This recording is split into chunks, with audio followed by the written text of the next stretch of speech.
हरिलाल की जय हो। अब हिरण्याक्ष का वध तो भगवान ने पहले किया। शुक्र रूप में हिरण्याकश्यप का वध करने के लिए भगवान अवतार लेंगे। हिरण्याकश्यप ने भगवान की ही भक्ति की, ब्रह्मा से वरदान प्राप्त किया और वरदान भी ऐसा प्राप्त किया कि उसने विचार कर लिया कि इस धरा के ऊपर अब आपको कोई मारने वाला नहीं है। लेकिन परमात्मा ये कहता है कि मैंने जिसको जितना समय दिया है, जितनी चाबी इसके अंदर भरी है, उतना ही आपको कठपुतली की तरह इस संसार के अंदर नाचना। अगर वरदान दिए हैं तो रास्ता भी निकाला है कि दिन में नहीं मरना, रात में नहीं मरना, सुबह भी नहीं मरना, दोपहर भी नहीं मरना, 12 महीने के अंदर भी नहीं मरना, इंसान से भी नहीं मरना, किसी जीव से भी नहीं मरना, किसी हथियार से भी नहीं। ऐसे ऐसे वरदान प्राप्त कर लिए। अब उसी कुल में प्रहलाद नाम का एक पुत्र,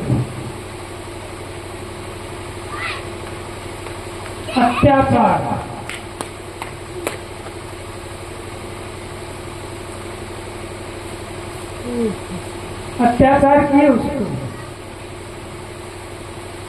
अत्याचार का मतलब होता जो पिता अपने पुत्र के ऊपर अत्याचार करता तो आत्मा तो उसको भी होती है। अगर वो भगवान का भजन करता है तो कभी सताना, भगत को तो कभी सताना ही नहीं चाहिए। भक्त को कभी भी मगर ध्यान में बैठा है तो उसे बैठा रहने दे। जब उसकी समाधि टूट जाए तब हम कोई प्रसन्न कर सकते हैं। अपनी मृत्यु के ऊपर विजय पाने के लिए वरदान प्राप्त करके उसी कुल के अंदर पुत्र पैदा हुआ और वो पुत्र भगवान का ही भक्त। तो गुरुकुल जैसे हमारे यहाँ में पाठशालाएं हैं या कोई स्कूल आदि जो है उसमें बच्चे को हम पहली क्लास से पढ़ने के लिए छोड़ देते हैं। पहले गुरुकुल होती थी, गुरुकुल के अंदर छोड़ दिया, आचार्य को समझाया कि इसको राक्षस वृत्ति की जो बातें होती है ना वही सब सिखानी है, वही संस्कार इसको देने। हम जो राक्षस करते हैं वही काम इसको सब सिखा देने। लेकिन उसने के साथ के जो बच्चे थे वो भी उस परमात्मा का ही भजन करें, क्योंकि उसका तेज इतना था कि वो स्वयं भगवान का भक्त था। अब उन पे अत्याचार आरंभ कर दिए। पिता ने कहा, उसकी एक बहन थी होलिका, जो अपने यहाँ त्योहार मनाते हैं ना होलिका का,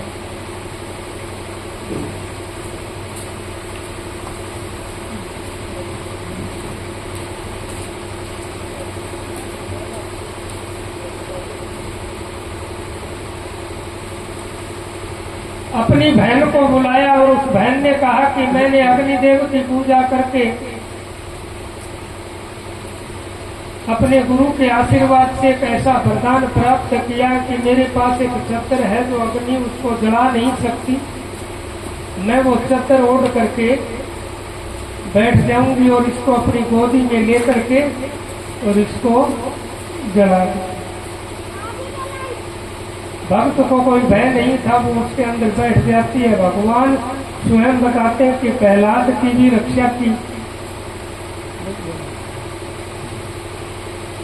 अब राजा ने विचार किया कि होलिका वध करने के लिए चली गई, उसका भी भगवान ने मोक्ष कर दिया। अब जहां कोई भी शब्द आए तो वो उसी नारायण का नाम है। कोई भी बात हो, जैसे हम घर में कार्य करते तो परमात्मा का नाम किस प्रकार से लेना चाहिए, भगवान का भजन कैसे करें। आज कलयुग है, कलयुग के अंदर आयु कितनी हमारी निर्धारित आयु 100 वर्ष मानी है। अब वो 100 वर्ष से 20 वर्ष भी कट गई, ये समझो लगभग जो राशियां हैं, जीव राशियां, वो 80 वर्ष की उम्र में ही 80 से 60 के बीच में लगभग परमात्मा के धाम को जाने लगे।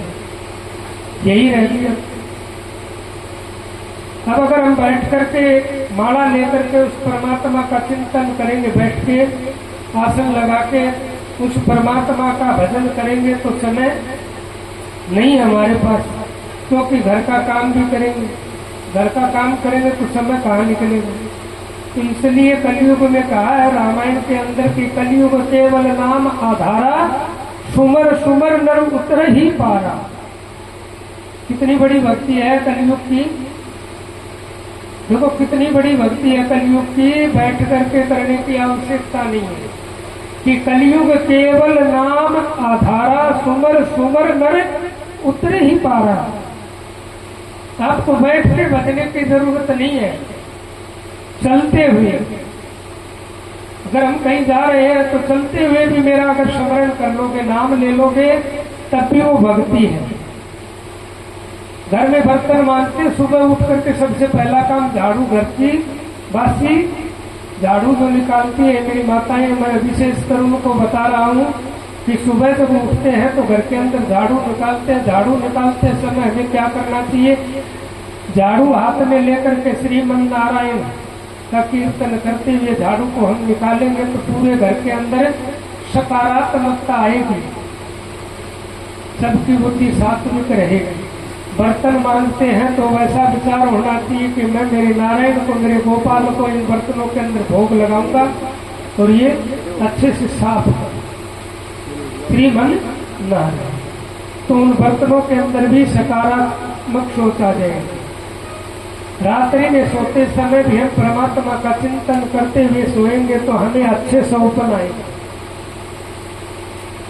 सौपन अच्छे आएंगे। भगवान का कीर्तन करते हुए अगर हम सोएंगे तो कीर्तन के अंदर जो नींद आएगी तो भगवान, आनंद कितने प्रकार का, मैंने तो बताया था आपको, आनंद 2 प्रकार का होता है, सभी ध्यान से सुनिएगा। आनंद कितने प्रकार का है, 2 प्रकार। एक आनंद तो मैंने पहले दिन आपको बताया था, सतचित आनंद। आनंद वो जो नंद के घर में प्रगट भई, प्रगट भई कौन, गोपाला कन्हैया जो थे भगवान नारायण के अंश, वो आनंद है। एक आनंद सांसारिक है, सांसारिक का मतलब जो किसी के पास अधिक धन हो, गाड़ी हो, बंगला हो, कार हो, बढ़िया बेटे पोते, संपन्न परिवार हो, और उससे हम कहें कि और बताओ भाई कैसा चल रहा है, तो वो क्या कहेगा कि बड़ा आनंद है। लेकिन जो गृहस्थ जीवन का आनंद है उससे बढ़िया मेरे गोपाल वाला जो आनंद है, जो गोपाल की विरह में जो चला गया, गोपाल नाम का जो आनंद जिसको मिल जाए तो वो इस सांसारिक आनंद से बिल्कुल परे, दूर हो जाता है, दूर रह करके और उसी आनंद में लगे हुए रहते हैं। वृंदावन की एक सच्ची घटना बता रहा हूँ आपको, वृंदावन की है ये। वृंदावन के अंदर बताते हैं कि एक जज था, कोई जाट जाति, और एक बनिया था, और एक कोई जैसे किसान था। तो बारिश होती है तब हम किसी से सहायता नहीं मांग लेते, अगर घर में राशि ना हो तो हम किसी से सहायता मांगते हैं कि मुझे पैसे दे दो, खेती करूंगा, आपके कुछ समय में वापस लौटा दूंगा। तो एक किसान ने किसी सेठ से कर्जा ले लिया, जैसे हम भी ले लेते हैं जरूरत पे, कोई शादी है या कोई भी प्रोग्राम होता है, अगर बजट कम हो तो हम किसी पड़ोसी से या किसी से भी लेकर के अपना कार्य करते हैं। साहूकार से कर्जा लिया, उसने कर्जा लेकर के खेती का काम किया और वो पैसे वापस से लौटा दिया। सेठ जी ने विचार किया कि इसको जमींदार है, पढ़ा लिखा है नहीं, इसको क्या पता, वो पैसे लेकर के एक कागज के ऊपर जमा लिख के और छोड़ दिया कि भी आपके पैसे। जहां लिखतम की थी वहां से उसने पैसे नहीं हटाए। अब हरि की इच्छा हुई कि एक दिन दोनों के अंदर विवाद हो। विवाद हो गया तो उसने कोर्ट के अंदर केस डाल दिया, और उस केस डालने से उसको तो जाना था ही।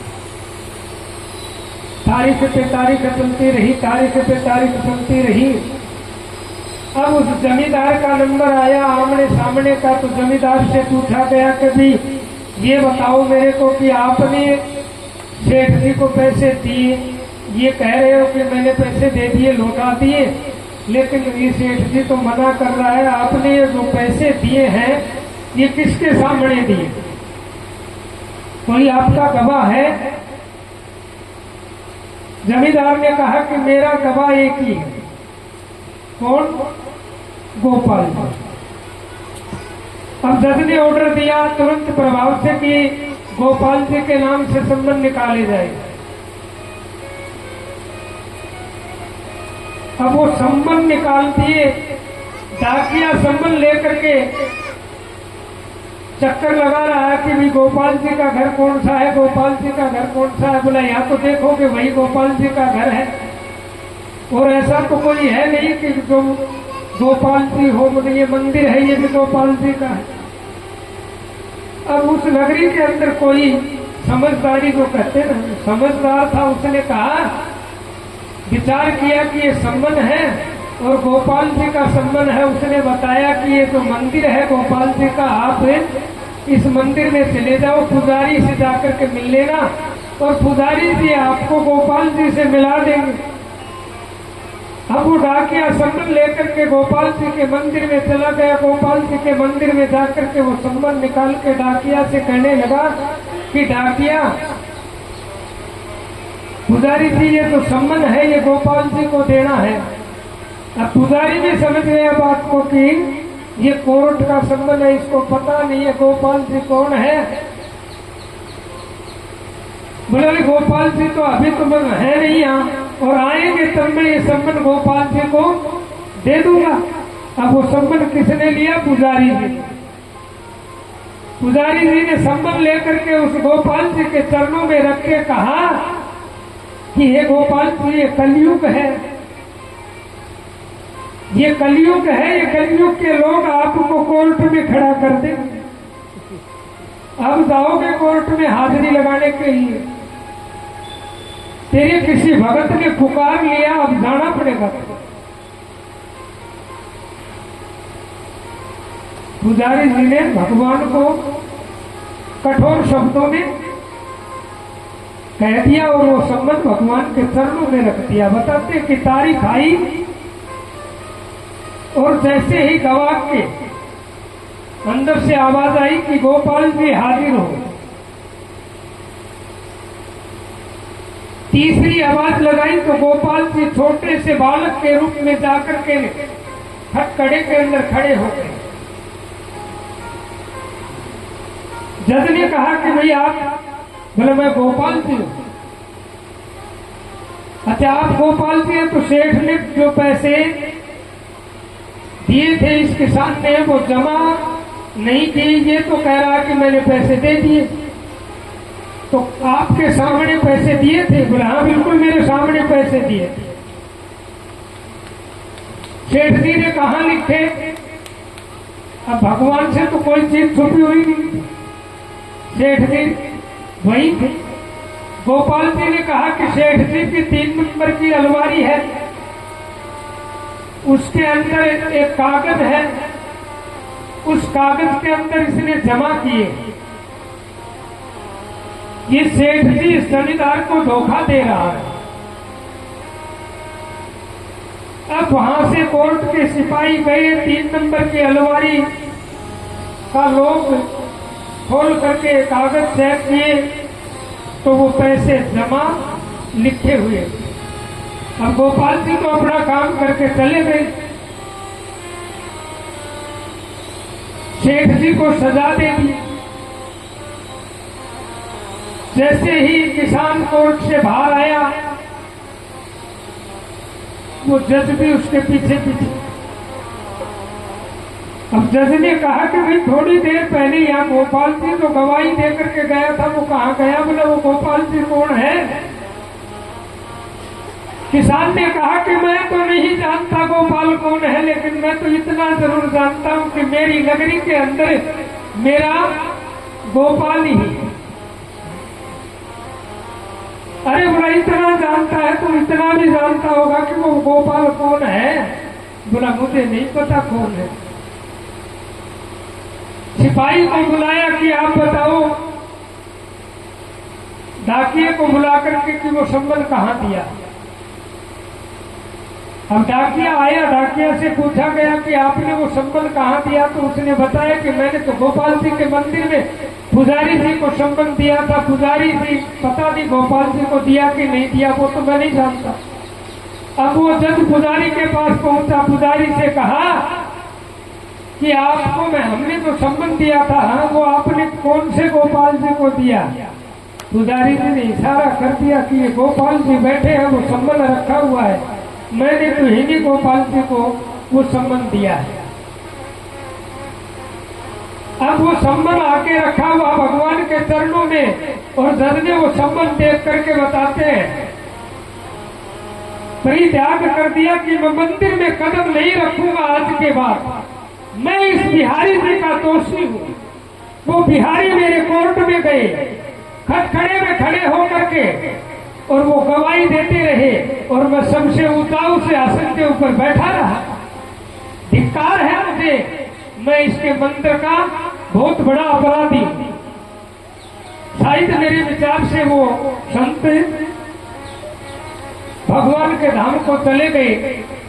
जब तक वो जीवित थे वो मंदिर के आगे जाते और क्षमा याचना करते और उसी बिहारी की खोज में लगे रहे। अगर हम सच्चे हैं, अगर हमारी लगन सच्ची है, अगर हमारा चित्त परमात्मा में है और हम कोई भी काम करते हैं वो परमात्मा को सौंप देते हैं, अच्छा हो चाहे बुरा। अगर हम अच्छा करते हैं तो ये कहते हैं कि मैंने किया, बुरा करते हैं तो क्या कहते हैं कि परमात्मा ने मुझसे अच्छा नहीं करवाया। इसलिए अच्छा और बुरा जो भी है वो सब परमात्मा पे ही रखते हैं। पहला अगर कोई भी कार्य करता तो क्या करता था? वो परमात्मा को ही याद करता था। उसके पास तो यही भगवान नाम की, गोपाल नाम की, नारायण नाम की भक्ति थी। हिरण्यकश्यप ने कहा कि तेरा भगवान कहाँ है? बोला हर जगह मेरा भगवान है। ताता खंभ, लाल खंभ लगा करके कहा कि आप इस खंभ को पकड़ लोगे? बोला हाँ मैं बिल्कुल पकड़ लूंगा, मेरे भगवान इसी खंभ में है। अब है तो उसको भी था कि ये तो बिल्कुल लाल है, गर्म है, लेकिन उस खंभ पे दृष्टि गई तो भगवान कीड़ी के रूप में उस खंभ के ऊपर चढ़े हुए। भय दूर हो गया, उसने खंभ को पकड़ लिया। अब राजाओं के राज्य के अंदर बहुत बड़े बड़े जो स्तंभ लगे हुए होते, एक स्तंभ लगा हुआ था जिसको थंभ बोलते।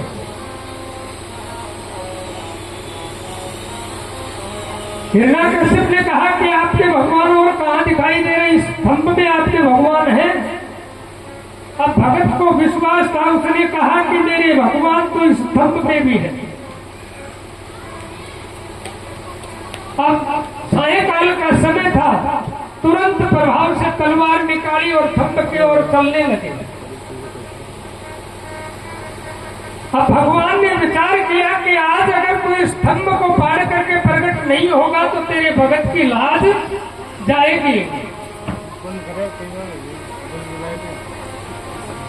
अपनी लज्जा की चिंता न करते हुए, अगर दृढ़ विश्वास अगर परमात्मा में हो तो परमात्मा स्वयं अपनी लज्जा बचाने के लिए भगत अगर पुकारेगा तो उसको आना पड़ता है।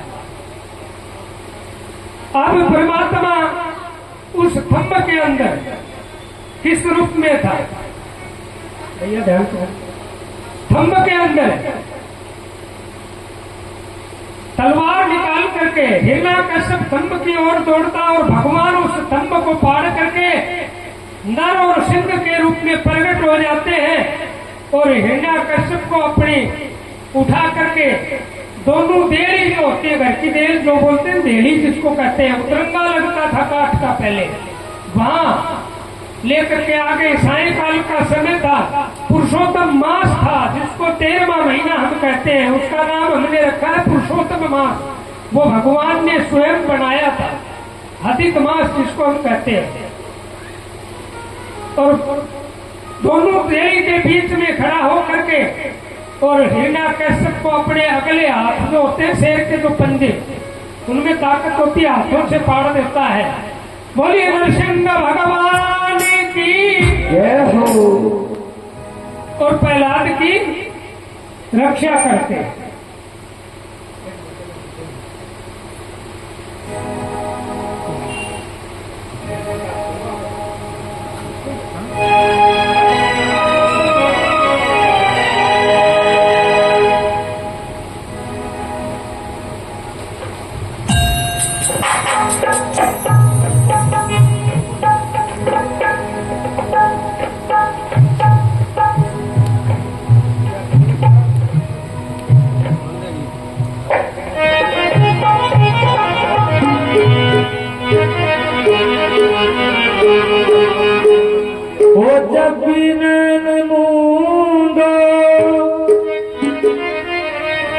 और जब भी नैन खोलो,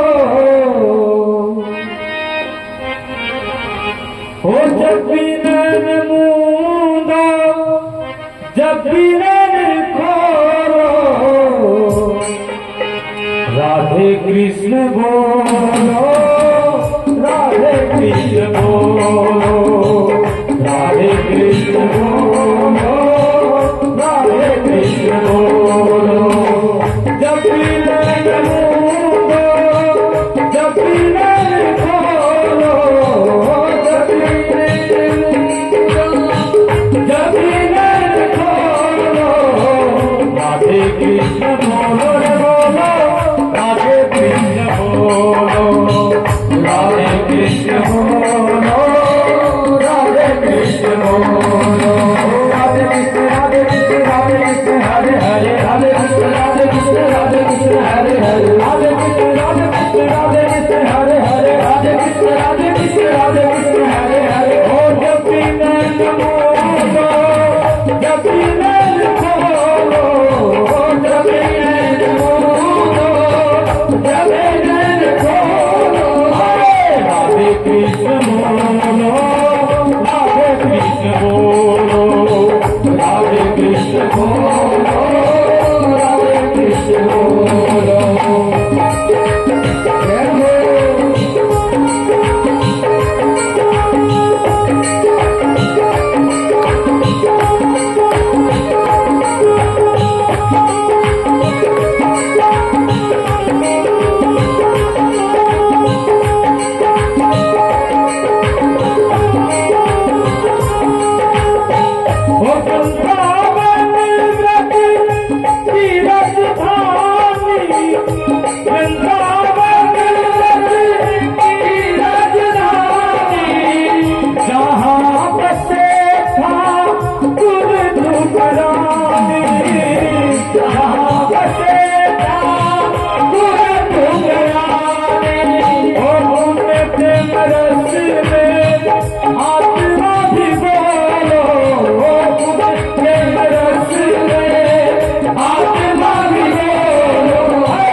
हरे हरे कृष्ण हरे हरे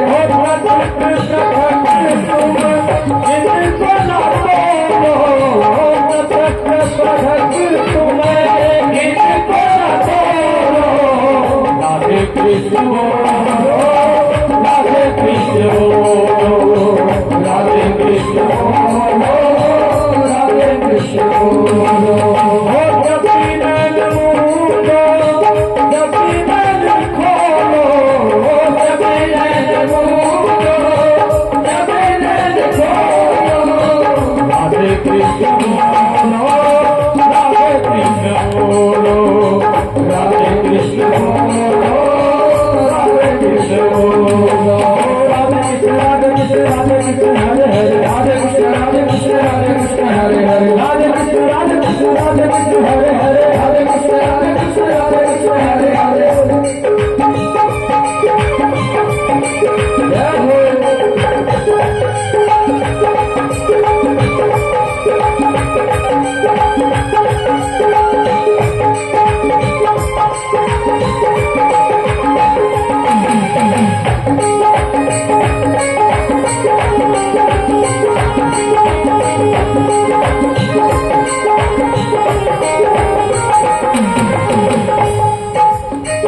सेवा कुंडलो यमुना कपाली सेवा कुंडलो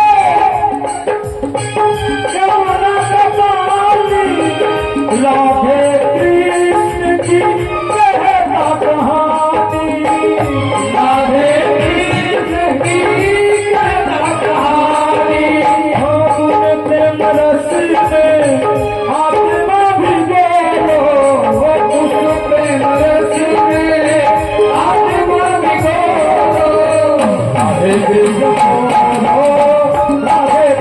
बोलो राधे कृष्ण बोलो राधे कृष्ण बोलो राधे कृष्ण बोलो जपी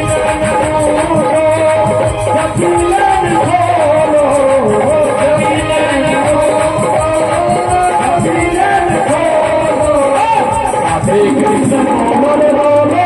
राधे कृष्ण बोलो राधे कृष्ण बोलो राधे कृष्ण बोलो राधे कृष्ण बोलो राधे कृष्ण हरे हरे राधे कृष्ण हरे कृष्ण हरे हरे राधे कृष्ण हरे कृष्ण हरे हरे राधे कृष्ण हरे कृष्ण हरे हरे राधे कृष्ण हरे कृष्ण हरे हरे राधे कृष्ण हरे कृष्ण हरे हरे राधे कृष्ण हरे कृष्ण हरे हरे राधे कृष्ण हरे कृष्ण हरे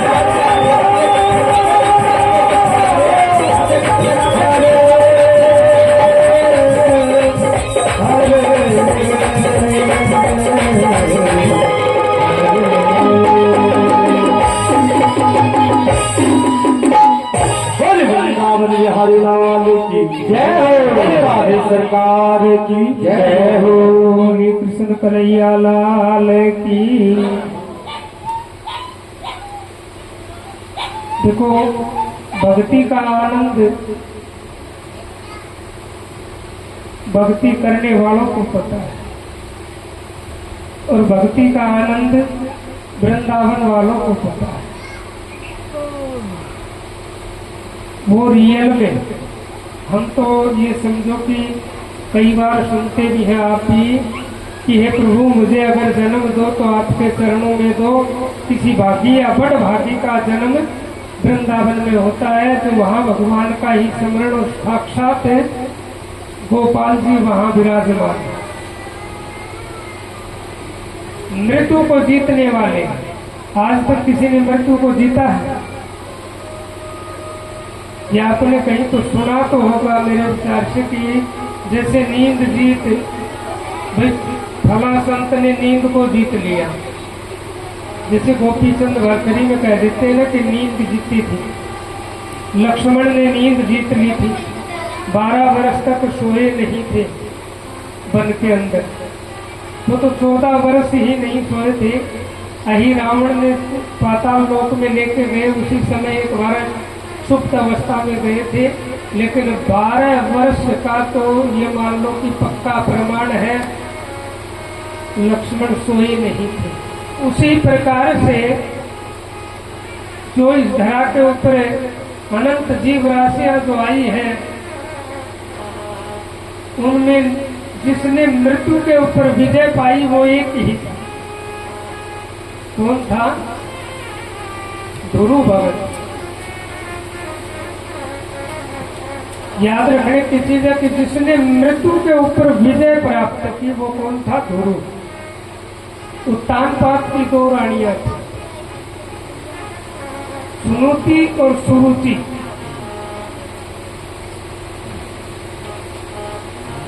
दो रानियां थी। ध्रुव का पिता की जो पहली शादी हुई उसको संतान नहीं हुई।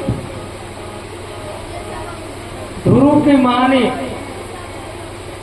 राजा से कहा कि किसी भी प्रकार से हमारे वंश की वृद्धि होनी चाहिए। वंश की वृद्धि के लिए आप मेरी एक छोटी बहन है उसको आप परणा लो, नहीं तो पुम नामक नरक से हमारी मुक्ति नहीं होगी। पुत्र की कामना किस लिए की जाती है? कि पुत्र की कामना इसीलिए करते कि हमारे कुल में कोई ऐसा मार्गगामी पुत्र होगा जो हमारी परलोक को सुधारेगा। परलोक सुधारने के लिए सर्वप्रथम भागवत अगर घर में हो जाए तो उनके पूर्वज जो है 21 पीढ़ी का प्रमाण है। लोग ये भी कह देते हैं 24 का है, कोई ये कह देता है कि 101 पीढ़ी, लेकिन 21 मेरे सामने जो आया मैं वही आपको बताऊंगा। 21 पीढ़ी के पूर्वज उस परिवार को आशीर्वाद देकर के परम धाम को जाते हैं। कितने पितरों का मोक्ष किया? एक भागवत ने 21 पीढ़ी को उतार दिया।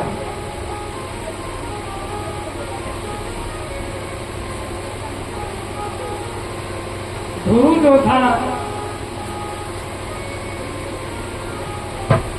वो किस प्रकार से उसका जन्म हुआ, किस प्रकार से उसको ज्ञान मिला कि उसी की मां ने अपनी छोटी बहन उत्तानपाद के साथ शादी करवा के लेके आई। और उस बहन ने बहन से क्या किया? दुहाक बोलते हैं, जैसे नगर से बाहर कोई कमरा बना करके कि आप इनसे कभी भी मिलने नहीं जाओगे। और छोटी जो रानी थी वो बड़ी प्रिय थी, उसने शर्त रखी थी शादी से पहले कि मेरे ही पुत्र को राज बनना चाहिए। लेकिन वंश को बढ़ाने के लिए राजा ने कह दिया कि ठीक है। अब परमात्मा की इच्छा थी दोनों रानियों को संतान। बड़ी रानी को गुरु के रूप में पुत्र प्राप्त हुआ और छोटी रानी को भी पुत्र। अब धीरे धीरे समय बीतता गया। वो भंवरे के अंदर नगर से बाहर जो धुआक की कुटिया थी, भंवरा था, उसके अंदर ध्रुव की पालना होती है। महलों के अंदर छोटी रानी का जो लड़का था उसकी पालना होती है। 5 वर्ष का ध्रुव अपने राज्य के अंदर आकर के पिता की गोदी के अंदर बैठा। अब पिता का लाड प्यार तो सभी पुत्र को चाहिए कि मेरा पिता मुझे लाड प्यार करे। अब छोटी रानी ने देख लिया कि ध्रुव पिता की गोद में है और कहीं राजा का मोह ध्रुव में न आ जाए, इसलिए नीचे जाकर के राज्य के दरबार में ध्रुव के गोद में बैठे हुए ध्रुव पिता की हाथ पकड़ के उस मां ने, मौसी ने ध्रुव को पिता की गोद से हटा दिया। और क्या कहा पता है? इस गोदी में बैठने के लिए इस कुख से जन्म लेना पड़ेगा। ध्रुव बच्चा था, मां के पास आया, मां से कहा कि मां आज मौसी ने मेरा तिरस्कार किया। रानी ने सर पे हाथ रख के कहा कि कोई बात नहीं बेटा। क्या कहा? क्या तिरस्कार कर दिया? मौसी है, आपकी मां है। बोला नहीं, मैं पिता की गोद में बैठा था, मेरा हाथ पकड़ा और मेरे को नीचे उतार दिया और ये कहा कि अगर आपको इस गोदी में बैठना है तो इस कुख से जन्म लेना पड़ेगा। तो पहले गुरु में बार बार कहता हूं माँ। गुरु को क्या शिक्षा थी कि बेटा ये तो एक 5 भौतिक शरीर की गोदी है, अगर आपको गोदी में बैठना है तो उस नारायण की गोद में बैठिए। अब गुरु को इतना ही शब्द लग गया। कौन सा शब्द है कि ये तो 5 भौतिक शरीर है, उसकी गोदी है, ये तो नश्वर है, एक दिन उसी धाम को जाएगा। अगर तुझे बैठना है तो उस परमात्मा की नारायण की गोद में बैठ। अब ध्रुव 5 वर्ष का ये शब्द उसके हृदय में लग गया और ध्रुव नगर छोड़ करके चल दिया कि आज से अगर बैठेंगे तो उस हरि की गोद में ही बैठेंगे। अब उस हरि की नारायण की गोद प्राप्त करने के लिए 5 साल का ध्रुव चल देता है और रास्ते में नारद जी मिल जाते हैं। नारद जी ध्रुव की माँ के गुरु थे कि जो ध्रुव लिया जननी नारद से ऐसा उत्तम ज्ञान मिले। प्रेम की हाथ जुबान मिलन लगते नोट खरीद ले। अगर प्रेम चाहिए तो कहाँ मिलता है? प्रेम अगर चाहिए तो कहाँ मिलेगा? इस जुबान में, जुबान में है प्रेम। प्रेम बाजार से खरीदने के लिए किसी दुकान पर जाएंगे तो आपको मोल नहीं मिलता है। इसी वाणी से हम प्रेम प्राप्त करते हैं, इसी वाणी से हम शत्रुता प्राप्त कर लेते हैं। मित्र विभाग से ये वाणी अगर किसी को बोली जाएगी, मिठे वचनों से अगर हम किसी को बोलेंगे तो वो प्रेम है। कड़वे वचन अगर हम किसी को बोलेंगे तो ये बैर है। अब गुरु को नारद जी समझाते हैं कि आप वन में जाओगे 5 वर्ष के, और आपकी माता ने कह दिया कि उस नारायण की गोद में बैठोगे जाकर। उस वन के अंदर बड़े बड़े सिंह व्याघ्र हैं, बड़े बड़े हिंसक जानवर हैं, आपका तो भक्षण कर लेंगे। भय दिखाया। गुरु का अटल विचार कि जो प्रतिज्ञा कर ली वो कर ली, उससे पीछे नहीं हटना। अगर मुझे उस भगवान की गोद में बैठना है तो चाहे सिंह खाए या कोई हिंसा करे, मुझे कोई भय नहीं। अब 5 वर्ष का ध्रुव बियाबान जंगल के अंदर जाकर के एक शिला के ऊपर बैठ करके उस परमात्मा का स्मरण करता है। ओम नमो भगवते वासुदेवाय नमः। उसी परमात्मा को बार बार स्मरण करता है। 1 महीना बीत गया। 1 महीना बीतने के बाद बताते हैं कि गुरु ने अपना विचार बताया कि ऐसे अब हम अन्न का त्याग करें। अन्न त्याग करके जल के सहारे से गुरु ने दूसरे महीने में भक्ति। 2 महीने व्यतीत हो गए। देवताओं में हलचली मच गई कि ऐसा अमृत लोक के अंदर कौन प्राणी है जो इतनी कठोर तपस्या कर रहा है। यूं करते करते ध्रुव जल का भी त्याग कर दिया। वायु के माध्यम से जीवन व्यतीत करना, वायु का त्याग कर दिया। अपनी श्वास को जीत करके ध्रुव एक पैर के ऊपर खड़ा। 5 महीने व्यतीत हो गए। ध्रुव को भक्ति करते करते स्वयं नारायण का सिंहासन हिल गया कि ऐसा कौन है इस मृतलोक के अंदर कि स्वयं नारायण का शेष शैया के ऊपर सोए हुए वो परमात्मा, और वो भी सिंहासन हिला दिया। सभी देवताओं में हलचल हो गई। स्वयं नारायण ने अपनी दिव्य दृष्टि से देखा, एक शिला के ऊपर मात्र 5 साल का बालक, और भगवान स्वयं नारायण का चिंतन। अब नारायण स्वयं चल के उस भगत के सामने आते हैं। कितने दिन में? मात्र 5 महीने में। अगर अटल विश्वास हो तो भगवान को 5 दिन में भी मिल जाए, लेकिन अब कलयुग है, अब तो बहुत जल्दी मिल जाए, 5 दिन भी नहीं लगे।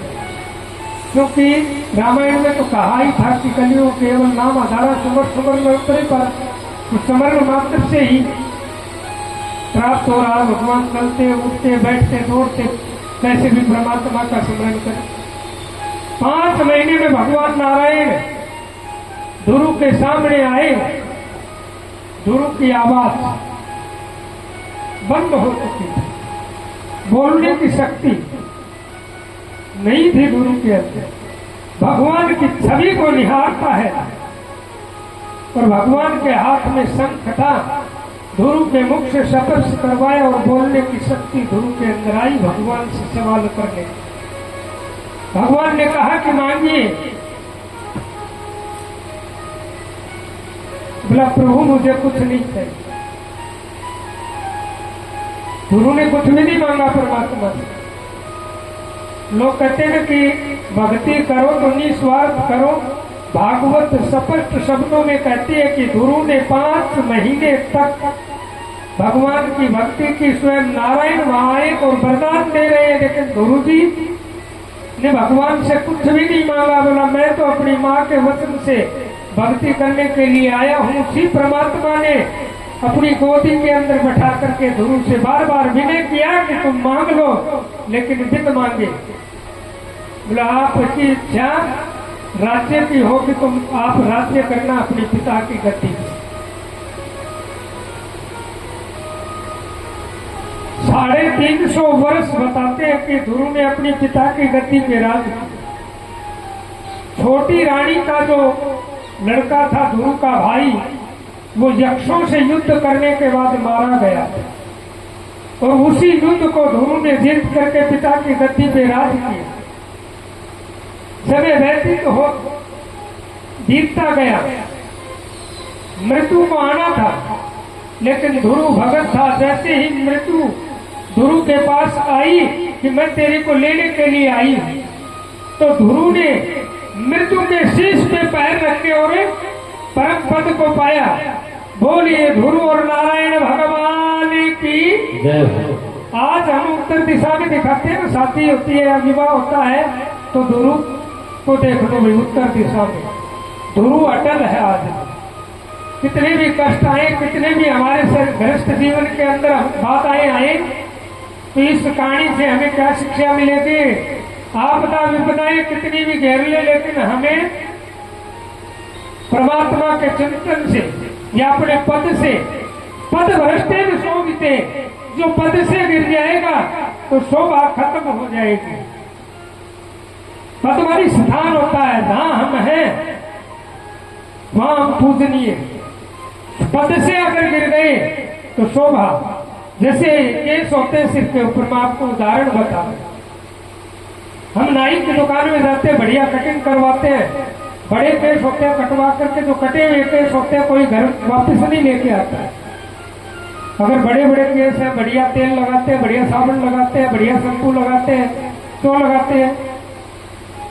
यहाँ है तो उसकी सुंदरता है, और यहाँ से नाई ने काट दिए, नीचे डाल दिए तो उसकी शोभा खत्म हो गई।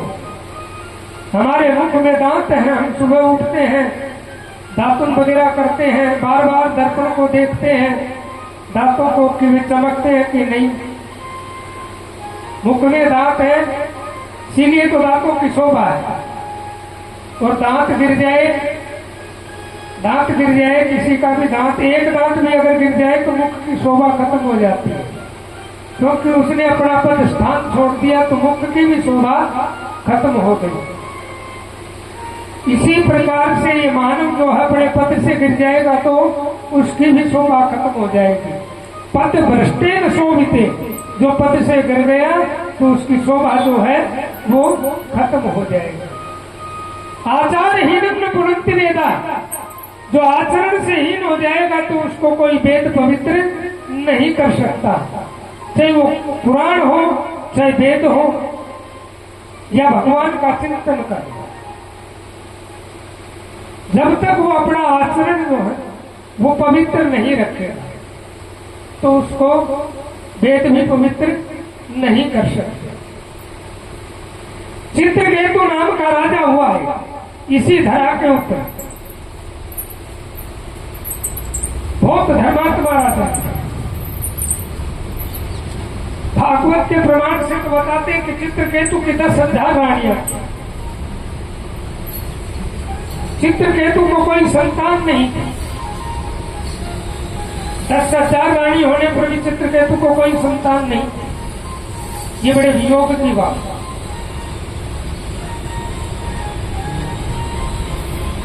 एक समय स्वयं नारायण भगवान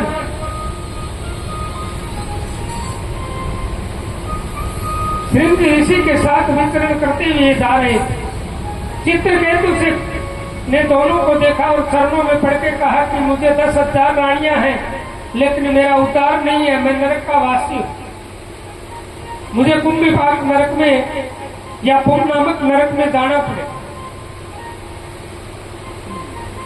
नारद जी ने कहा कि मुझे 10,000 रानियों में कोई भी आशाबंद नहीं है, मुझे पुत्र नहीं है। ठीक है, आपको पुत्र हो जाएगा। ऋषि ने वरदान दिया कि आपको संतान हो जाएगी।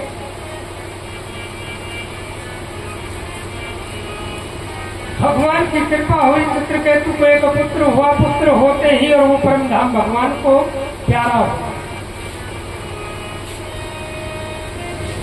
बड़ी विचित्र बात, पुत्र भी हुआ और भगवान को प्यारा हुआ। चित्रकेतु को बड़ा भोग हो। 1 महीने तक अपने पुत्र की लाश को सामने रख के चित्रकेतु रोता रहा। नारद जी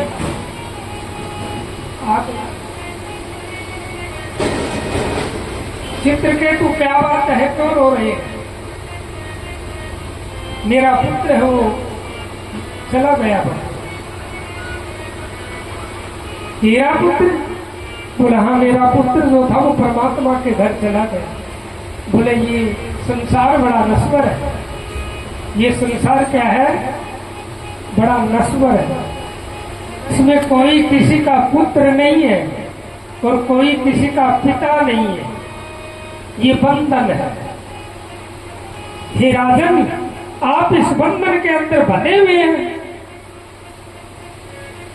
अब इस संसार की जो ये बेड़ी है, ये आपको तो पता ही है, इतने में समझ गए होंगे।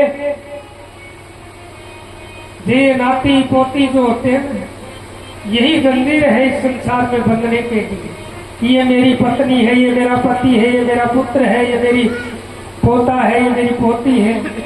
ये जंजीर है, हम उस जंजीरों के अंदर बंधे हुए। एक प्रश्न है मेरा, मैं आपसे अभी पूछ लेता हूं। रियल पति कौन है?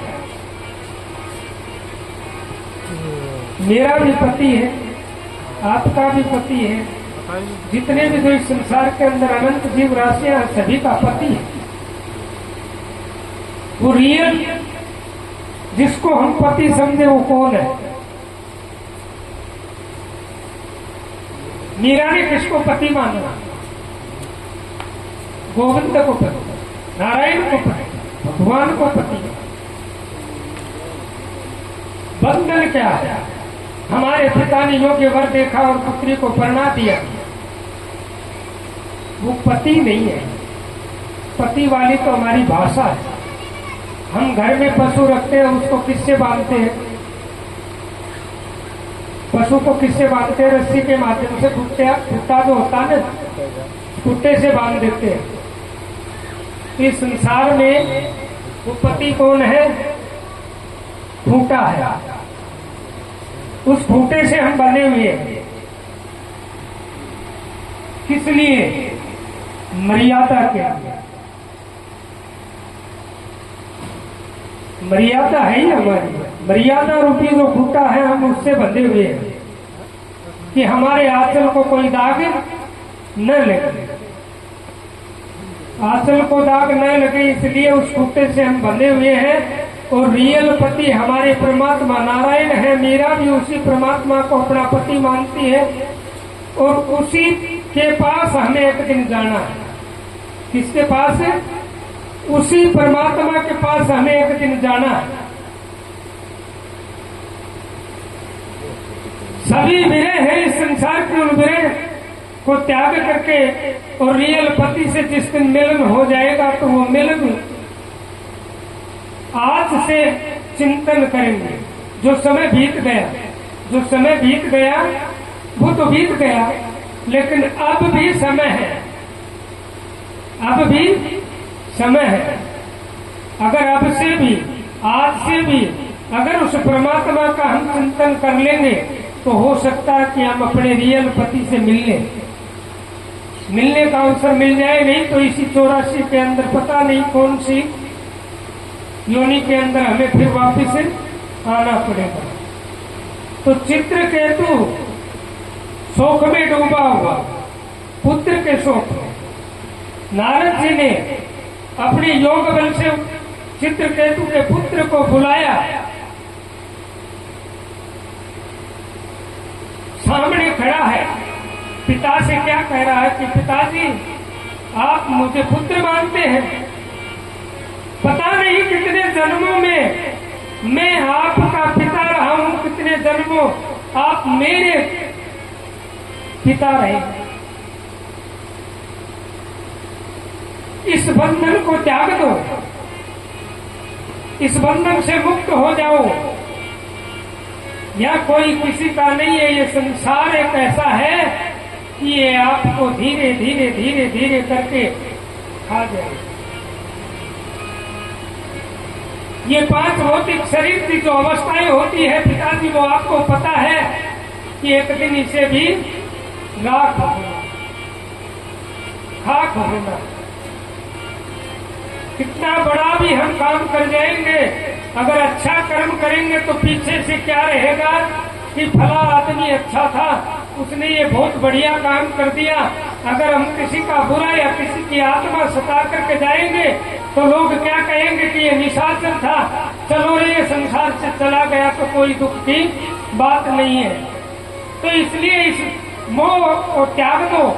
कोई किसी का बेटा नहीं है, कोई किसी की पत्नी नहीं, कोई किसी का पति नहीं है, कोई किसी का पुत्र नहीं है। इस संसार के अंदर आए हैं, इसी जंजीर के अंदर बंधे हुए, इस जंजीर को काट दो, उस परमात्मा को मान लो, सत्य को अपना लो। हम सत्य को स्वीकार नहीं करेंगे तो सत्य हमें स्वीकार नहीं करेगा। हम झूठ को अगर पकड़ के बैठे हैं तो झूठ ने ही हमें पकड़ रखा है, झूठ ने हमें पकड़ रखा है, जकड़ रखा है। उस झूठ रूपी बेड़ियों के अंदर हम बंधे हुए हैं। भगवान श्री राम का जन्म हुआ, सभी को पता है, रामायण पढ़ते हैं। कैकेयी ने वरदान प्राप्त किया कि भरत को 14 वर्ष का वनवास होगा, राम को 14 वर्ष का वनवास और भरत को राज्य मिले। मैं विश्वास तब करूंगी कि तब आप मुझे उसी राम की सौगंध खा करके कहें। उसी रामायण के अंदर दशरथ ने कहा कि है आन पाक नाम की, है आन पहली बार की, खाता हूं तेरे सामने सौगंध राम की, जाओ मैं तेरा वचन पूरा करूंगा। आज मेरी माताएं घरों के अंदर मेरे भाई है या मेरे पुत्र है या मेरे नाती है या मेरे से बड़े हैं, कोई भी बात होगी मैं नेम उठाता हूं, मुझे राम की सौगंध है, मुझे उस भगवान की सौगंध है। अरे सौगंध खाना तो एक छोटी सी बात है, लेकिन उसका परिणाम भुगतना बहुत बड़ी बात है। जीवन भर अगर पश्चाताप करेंगे तो उस सौगंध को नहीं तार पाएंगे। घर में कोई बात होती है, राम की सौगंध, भगवान की सौगंध, माँ की सौगंध, किसी को विश्वास आए ना आए, लेकिन आप सौगंध मत खाओ। दशरथ ने सच्ची सौगंध खाई। राम 14 वर्ष वनवास में गए, 14 दिन तक उसी कोप भवन में बिना और अन्न और बिना जल के उसने प्राण त्याग दिए। सच्ची सौगंध में 14 दिन तक जिसको अन्न नहीं मिला और जल भी प्राप्त नहीं हुआ, हम अगर कोई भी छोटी सी बात होती है तो हम क्या कहेंगे? राम की सौगंध, मुझे भगवान की सौगंध, मुझे माँ की सौगंध, मुझे गौ की सौगंध। आप हिसाब लगाओ कि हम छोटी छोटी बातों पे अगर सौगंध खाते हैं और कहीं वो सौगंध हमारी झूठी पड़ गई तो उसने तो 14 दिन तक उसका वियोग भोगा था। हम 14 वर्षों या 14 जन्मों तक उसको भोगना पड़ेगा। तो इसलिए मेरी माताओं, जहां तक मेरी आवाज जाए, किसी को विश्वास हो बहुत बढ़िया, अगर किसी को विश्वास ना हो अति उत्तम, लेकिन सौगंध भूल करके भी मत। उसी चित्रकेतु का वियोग दूर कर दिया पुत्र ने। चित्रकेतु को ज्ञान हुआ और भगवान का स्मरण करने के लिए तपस्या किया, और उसी तपस्या के बल से उसे हर जगह जाने का, जैसे ब्रह्मलोक, नारायण लोक, कैलाश, वो इंद्रलोक, कहीं भी जाओ, कहीं भी आओ, कितना बड़ा फल प्राप्त, इतना बड़ा फल प्राप्त करके एक बार बताते हैं कि चित्रकेतु अपने विमान में बैठ करके कैलाश पर्वत में चले गए। भगवान शंकर कैलाश पर्वत के अंदर माता पार्वती को अपने बाएं अंग लिए हुए बैठे। देख करके चित्रकेतु को बड़ी हंसी आई। ये बड़ा भगवान है, अपनी पत्नी को तो साथ में लेकर के बैठा।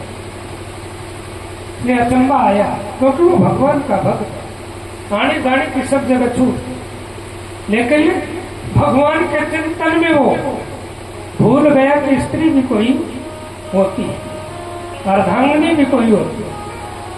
भगवान की भक्ति में ये बात भूल गया और उसे बड़ी हंसी आई, और उसी हंसी को देख करके माता पार्वती को बड़ा क्रोध आया,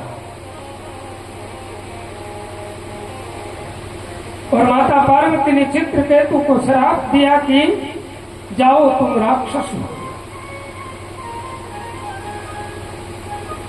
वृत्रासुर नाम का राक्षस, जिसका नाम वृत्रासुर, अब उसके पास कितना तप था, उसको कौन मारता। अब राक्षस बनने के बाद में शुक्राचार्य का शिष्य हो गया। इंद्र को अभिमान हो गया और मत में चूर था। इंद्र अपने गुरु बृहस्पति का तिरस्कार किया। शुक्राचार्य ने विचार किया कि इसने अपने गुरु का तिरस्कार कर दिया है, गुरु बृहस्पति किसी गुफाओं के अंदर छुपे हुए हैं, अब वक्त है इन देवताओं पे चढ़ाई कर दो। राक्षस तो समय देखते हैं, आज भी समय देखते हैं, निशाचर आदमी। विशेष रूप से मैं आपको बता दूं, ये मेरी माताएं जो है ना, केस कभी भी खुले न रहते। स्नान गृह से बाहर निकले तो अपने 2 बाल 4 बाल जितने भी पकड़े उन पे गांठ लगा दे।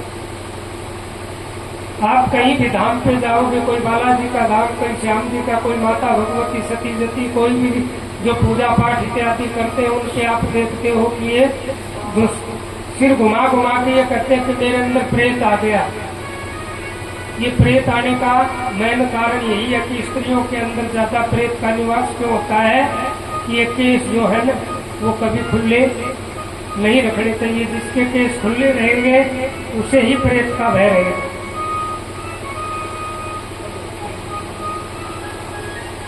अब उसने देवताओं पे चढ़ाई की और देवता हार गए।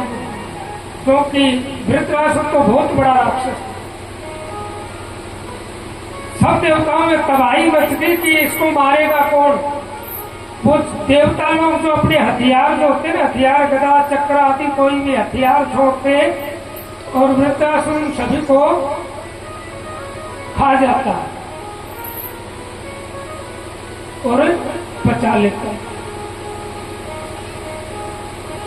सब में त्राही त्राही हुई, भगवान नारायण के पास गए कि हे प्रभु, इस राक्षस का कोई उद्धार हो तो बताओ, हम तो इससे हार गए। भगवान नारायण ने अपने योग बल से देखा कि इसका वध करने का तो एक ही रास्ता है, इसको मारने का, इसका मोक्ष करने का एक ही उपाय है। वो कौन सा? कि जाति से ब्राह्मण हो, तपस्वी हो, त्यागी हो,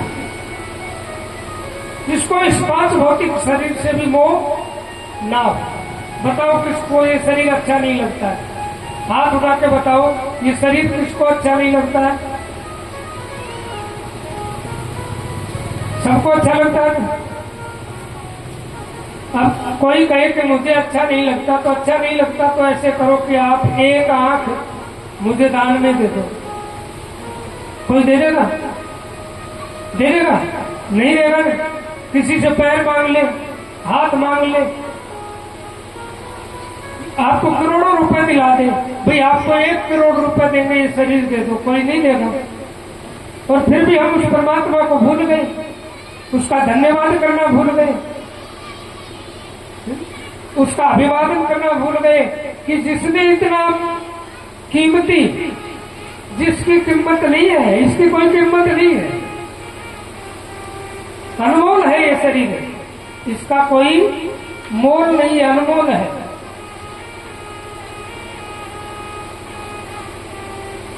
एक बढ़िया का लड़का अपने पिताजी के पास जाकर के कहने लग गया, सत्संग सुनता था, जैसे मैंने बताया कि ये बड़ा अनमोल है शरीर। उसने सुन लिया किसी से कि ये शरीर बड़ा अनमोल है। पिताजी के पास गया, पिताजी पिताजी, बोले बोल बेटा। बोले मेरे को ये बताओ कि मेरा ये शरीर है, ये कितने रुपए का है? पिताजी ने कहा कि बेटा ये तो बड़ा अनमोल है, इसका तो कोई मोल नहीं है। नहीं पिताजी, एक बार ये बताओ कि 1 लाख, 2 लाख, 5 लाख, 10 लाख, कुछ को एक बार बताओ। पिताजी ने विचार किया कि आज अचानक इसको ये प्रश्न कैसे आ गया। बोला बेटा नहीं, जाता तो नहीं कह सकता, लेकिन ये मान लो कि होगा 1 करोड़ रुपए का। 1 करोड़ का पक्का है? बोले हाँ पक्का है। तो बोले आप एक काम करो पिताजी, मुझे 1 लाख रुपए दे दो, 1 करोड़ में से कम कर लिया। अरे बोला ऐसे थोड़ी है, आप वो कहानी मत करो उस परमात्मा से कि ये अनमोल चोला उस परमात्मा ने दिया है, तो इसमें परमात्मा से कहेंगे कि ये अनमोल है और बाद में काट लेना। वो परमात्मा बाद में क्या काटता है? हमारे किए हुए पुण्य और जो पाप है, अगर पाप कर्म किए हैं तो पुनः इस पृथ्वी के ऊपर पशु पक्षी इत्यादि योनियों के अंदर, वृक्ष आदि जो योनियां हैं उनके अंदर हमें पुनः आना पड़ेगा। अगर हमारा तप बल है तो परमात्मा पुनः हमें इस सृष्टि के ऊपर किस लिए भेजेगा? मनुष्य शरीर के लिए कि ये फिर जाकर के अपना उद्धार कर ले। बात अभी थोड़े समय की बची है, मैं तो आपके समय के हिसाब से ही बड़ा जल्दी से बता रहा हूं।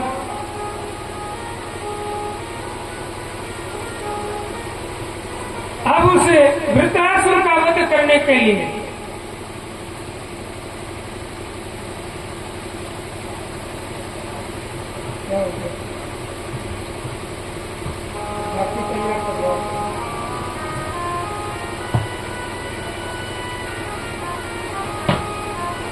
भगवान ने बताया कि ऐसे ब्राह्मण की अस्थियां हो और उससे वज्र बनाया जाए, उस वज्र से इसका वध कर सकते। अब ऐसा कौन है जो अपना जिंदे जी अस्थियां दान में करते?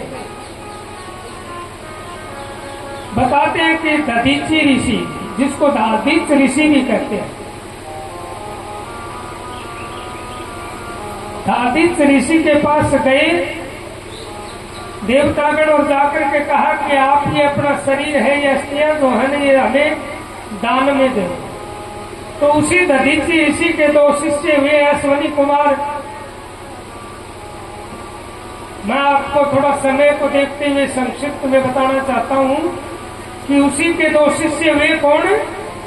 अश्वनी कुमार। दधीची ऋषि ने अपने शरीर के ऊपर नमक लगाया और घोड़े की जो जीभ होती है वो बड़ी कठोर होती है, तो धीरे धीरे करके इस चमड़ी को घोड़े ने चाटना आरंभ किया। अस्थियां निकलती रही और फिर उन अस्थियों को दान किया और उन्हीं अस्थियों से वस्त्र बनाया गया और उसी से वृत्रासुर का उद्धार हुआ। बोलिए श्रीमन्नारायण भगवान की।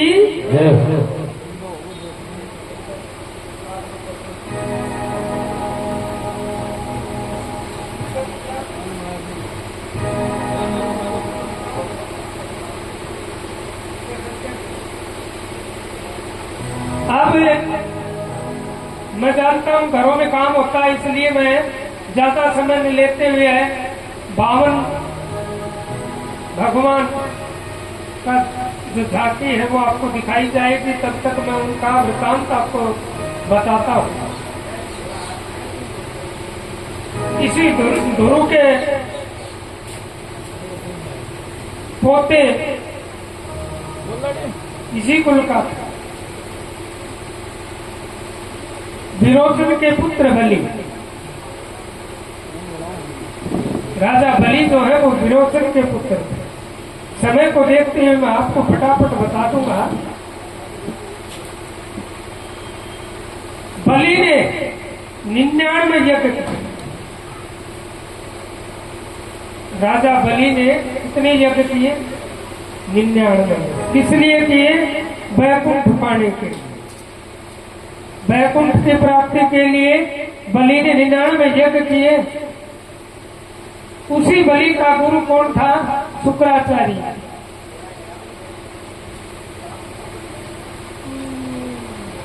यज्ञ ऊपर यज्ञ करने से भी दोष लगता है, मैं आपको बता दूं।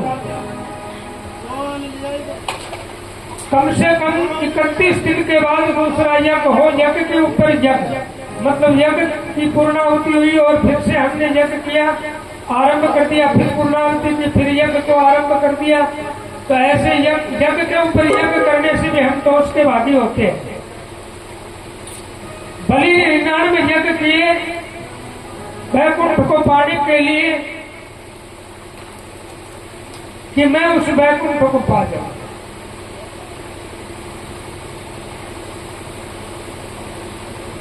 वैकुंठ की प्राप्ति के लिए 99 यज्ञ करना। 100वां यज्ञ आरंभ हुआ।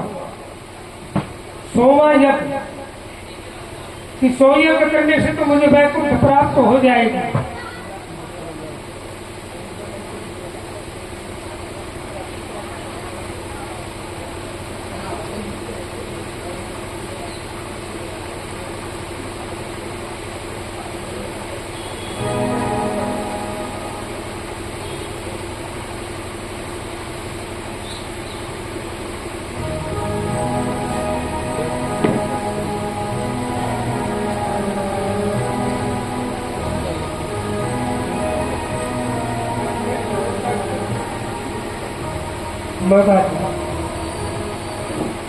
बलि की झांकी, राजा बलि के द्वार पर जो 52 रूप में भगवान जाएंगे, इस प्रकरण को झांकी के साथ मैं आपको बताता रहूंगा।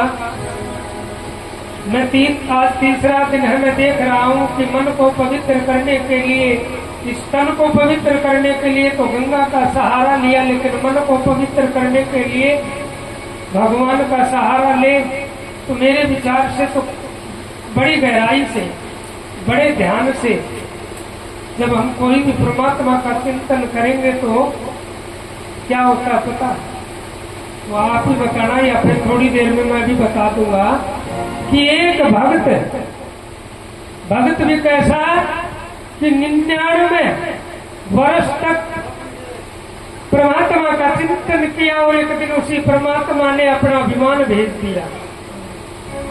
भेज क्या दिया कि वो स्वयं नारायण आ गए और वो बुढ़िया परमात्मा की माला लिए हुए श्रीमन नारायण कर रही थी। नारायण आए और बुढ़िया से कहा कि बूढ़ी माँ मैं आपको लेने के लिए आया हूँ, आपका समय जो है वो पूरा हो गया। बूढ़ी माँ बड़ी खुश हुई, प्रसन्न हुई कि स्वयं नारायण हरि मेरे को लेने के लिए आए हैं, तो क्यों नहीं आज मुझे परम धाम को जाना चाहिए। बुढ़िया माँ बड़ी प्रसन्न हुई और तुरंत प्रभाव से उदास हो गई। उदासी आ गई चेहरे के ऊपर। उदासी देख के भगवान ने कहा कि मैया आप तो जाने से डर गई। मैया ने कहा कि मुझे जाने का कोई डर नहीं है प्रभु जी, मुझे मात्र 5 मिनट दे दो आप। अगर आप मुझे 5 मिनट दे दोगे तो मैं कुछ कार्य बकाया है वो कर लूंगी। तो प्रभु ने कहा कि 99 वर्ष में जो इंसान अपना कार्य पूरा नहीं कर सकता तो वो 5 मिनट में क्या कर लेगा। 5 मिनट में कुछ भी नहीं कर सकता। जब परमात्मा या यम के दूत हमें लेने के लिए आ जाएंगे तो 5 मिनट में कुछ भी नहीं कर पाओगे, क्योंकि बेटा पोता नाती सभी बाहर चारपाई के चारों तरफ फिर जाएंगे। कोई कहेगा दादी जी आप पानी लोगे, कोई कहेगा रोटी खाओगे, कोई कहेगा चाय पियोगे। उसको परमात्मा का चिंतन में नहीं करने देते। उस समय भी हमें क्या लगा है, आप खाना खाओगे, चाय पियोगे, पानी पियोगे, किसी से मिलोगे, फिर भी इसी संसार के जाल में उल्टा फंसा रहे। लेकिन वो बुढ़िया उस परमात्मा से बात करती है और बुढ़िया क्या कहती है उस परमात्मा से कि मुझे मात्र 5 मिनट दीजिए प्रभु। वो 5 मिनट में क्या मांगती है, मेरे साथ बोलना है, क्योंकि मैं वैसे बोलता हूं तो कहीं कटताला भी हो जाऊं, सुर छूट जाता है। संतो सुरगा से आयो है संदेश बुलावो आजो राम को। संतो सुरगा से आयो है संदेश बुलावो आयो राम को। सुरगा से आयो है संदेश बुलावो आयो राम को। क्या बात है।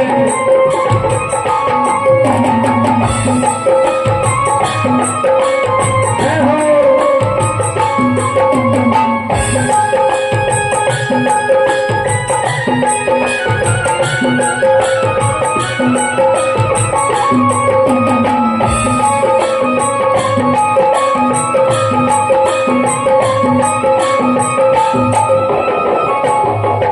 एक मिनट प्रभु मान है दीजो कर बेटा सेवा। एक मिनट दीजो प्रभु जी करूं बेटा सेवा।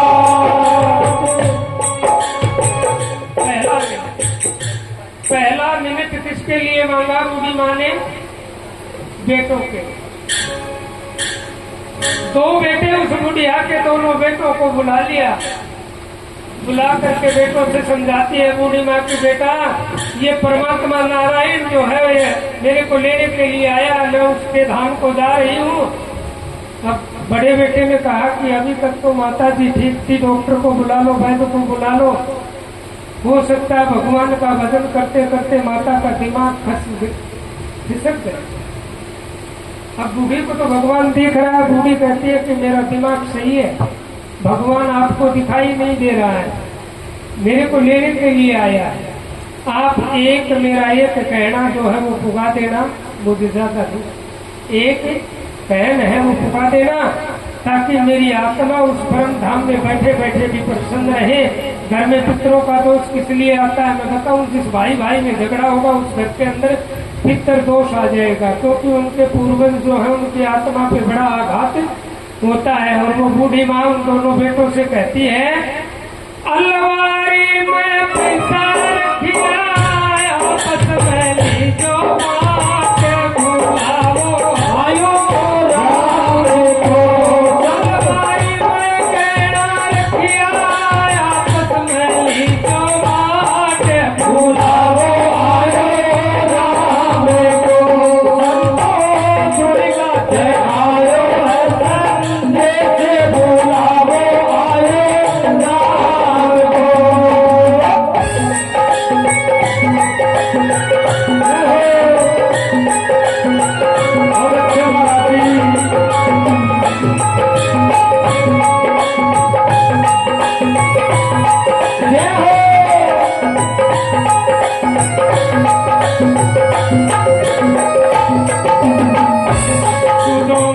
प्रभु मान दीजियो करूँ भगवान सेवा। प्रभु मान दीजियो करूँ भगवान सेवा। दूसरे मिनट में दो बींदनी बुला ली। बिंदनिया में बुला के बूढ़ी माँ कहने लगी कि ये बिंदनियों, जो परमात्मा नारायण है, लेन खातिर उस परम धाम को मुझे जाना है। तो बिंदनिया बोली कि माता जी तो थोड़ी देर पहले तो ठीक ही, और 2 ही मिनट में तारे कहीं हो गया। बोले परमात्मा आ गए, भगवान को भजन करते तो परमात्मा को तो आना। अब वो दोनों बिंदनिया ने समझावे कि मैं परिवार में नहीं, बड़ा से के बेरो मैंने झुकनो पड़ो, के बेरो मैंने छोटा कर भी झुकनो पड़ो, लेकिन आ परिवार ने मैंने बांध के रखा, परिवार ने एक रखा। आप मेरो इतनो कहो पुगाइयो कि वो परिवार है नहीं वो बिछड़े, इसलिए इस परिवार को कभी बिछड़ने नहीं देना चाहिए मेरी मैया। अगर परिवार बिछड़ गया तो घर में पितरों का दोष निश्चित है और एक दूसरे की आत्मा का कभी मिलन नहीं होगा। वो बिंदनियों ने समझावे बूढ़ी माँ और के बोली, मैं तो घर में बांधर रखो तो संभालो परिवार, बुलावो आए राम को।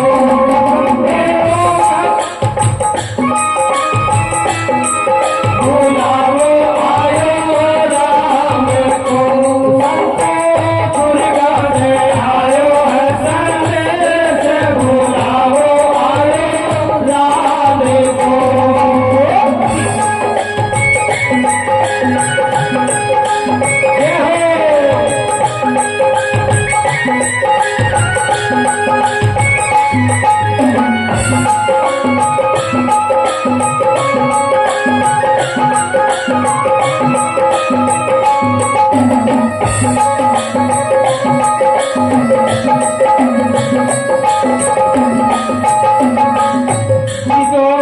प्रभु मान दीजियो करूँ मोता सेवा। प्रभु मान दीजियो करूँ मोता सेवा। तीसरे मिनट में देखो बूढ़ी माने के मानियो, 30 मिनट प्रभु मान दीजियो करूँ पोता सेवा। मैंने समझाया था कि ब्याज को हम पैसे देते ना, ब्याज को पैसे, तो 100 रुपए अगर किसी को देंगे तो वो ब्याज हमें क्या देगा, 2 रुपए देगा। वो 2 रुपए कौन है, वो पोता जो है वो 2 रुपए। मूल से अधिक प्यारा क्या लगता है हमें, ब्याज। इसीलिए तो हम ब्याज को रकम देते हैं कि मूल से अच्छा ब्याज है। वो बूढ़ी माँ अपने पोते को बुला लेती है, बूढ़ी का एक पोता, बड़े लड़के का, उस पोते को बुला करके बूढ़ी माँ अपने गोद में उस पोते को बैठा लेती है और वो पोता बूढ़ी माँ की गोद में बैठ जाता है। बूढ़ी माँ उस पोते के चुम्बन करती है और क्या कहती है उस पोते से कि पोता, वो परमात्मा वो नारायण, और आंखों के अंदर बूढ़ी को पानी आ जाता है। परमात्मा कहता है कि बूढ़ी माँ आप तो जाने से डर गई। बूढ़ी कहती है कि मुझे जाने का कोई गम नहीं है, कोई डर नहीं है, लेकिन हे प्रभु ये ब्याज है, ये लोभ है। ब्याज वो लोभ है, ये लोभ है, और लोभ मुझे बड़ा प्यारा है। इसीलिए हे प्रभु मैं इसको समझा रही हूँ। इसीलिए तीसरा जो मिनट है मैंने इसीलिए आपसे मांगा। और वो पोते को बूढ़ी माँ क्या कह रही है कि हे पोता, दादी माँ तो सुरगा चाली कौन कर लो तारो, लाडे बुलावो आयो राम को। दादी माँ सुरगा चाली कौन लड़ाव तारो, लाडे बुलावो आयो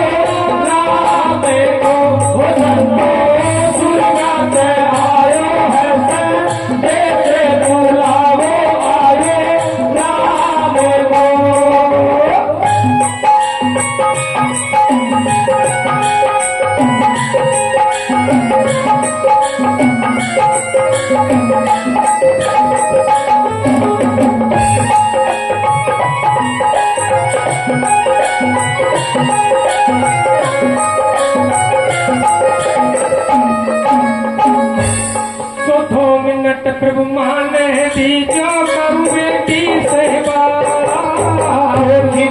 मन प्रभु दीजो करूँ बेटी सेवा। चौथे मिनट में बेटी को बुला लिया।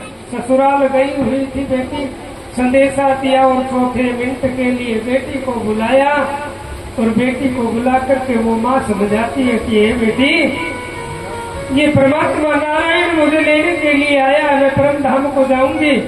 आप माँ को बेटी भी बड़ी प्यारी है, माँ को बेटी बड़ी प्यारी होती है, लेकिन मैं ये तो नहीं जानता प्यारी होती है कि नहीं, क्योंकि मुझे तो खुद को बेटियां नहीं।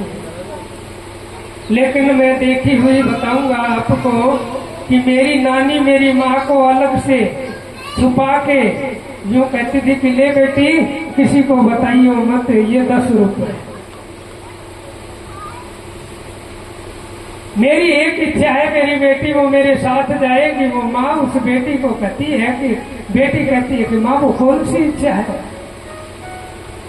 आजकल तो बेटियों को गर्भ में नष्ट कर देते हैं, बेटियां रात को नहीं खाती, लेकिन माँ को बड़ी प्यारी होती है। अगर हमारी नानी हमारी माँ को गर्भ में नष्ट कर देती तो हमारी माँ नहीं होती, माँ नहीं होती तो हम नहीं होते। और उस बेटी को वो माँ क्या कहती है कि मेरी एक इच्छा थी, है बेटी वो मेरे साथ जाएगी। तो वो बेटी पूछती है कि माँ वो कौन सी इच्छा थी। मायरे मन मेरेगी गावण दाया भैला तेरो बात बुलावो आयो रामे को। मायरे की मन मेरेगी वीरो दे तारो बात बुलावो आयो रामे को।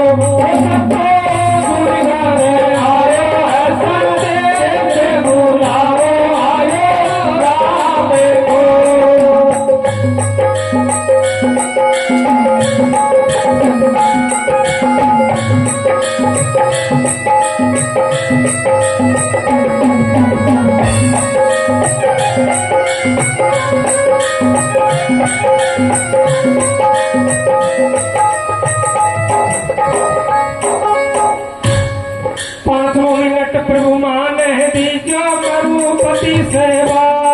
पांचों मिनट प्रभु मान है दीजो करूँ पति सेवा। 5वें मिनट में वो बुढ़िया अपने पति को मैं विशेष रूप से एक बीच में छोटी सी आपको बात बताऊं कि माताएं पति की आयु के लिए एक व्रत रखती है। वो कौन सा व्रत है? चंद्रमा को अर्घ दे करके जो प्रसादी प्राप्त करते हैं, उसका नाम तो मेरे को ध्यान नहीं आ रहा।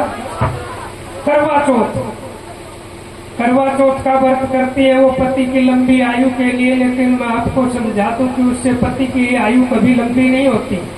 लंबी आयु का जो अर्थ है वो मैं आपको बता दूं कि वो भगवान से व्रत करके क्या कहती है कि मैं पति के कंधों पे चली जाऊं, वही लंबी आयु है। जो औरत अपने पति की लंबी आयु की कामना करती है, उसकी ये हार्दिक इच्छा होती है कि पति के कंधों पर जाने से वैकुंठ प्राप्त होती है। वो बुढ़िया अपने पति को बुलाती है, हाथ जोड़ के विनय करती है कि ये पतिदेव 99 वर्षों तक मेरी इच्छा के अनुसार मेरी आज्ञा के अधीन आपने सभी कार्य किए, लेकिन अंतिम आखिरी जो कार्य है वो आप अगर कर देंगे तो मैं उस हरि धाम परम धाम को बड़े प्रसन्नता से जाऊंगी। और उस बुढ़िया ने अपने पति देव को क्या कहा, कुमकुम मेहंदी रोड़ी ले लो, अब मैं भर दूंगी माँ के बुलावो आगे रामे को। वो कुमकुम रोड़ी मेहंदी लेके आशीर्वाद भर दो तुम्हारी माँ के बुलावो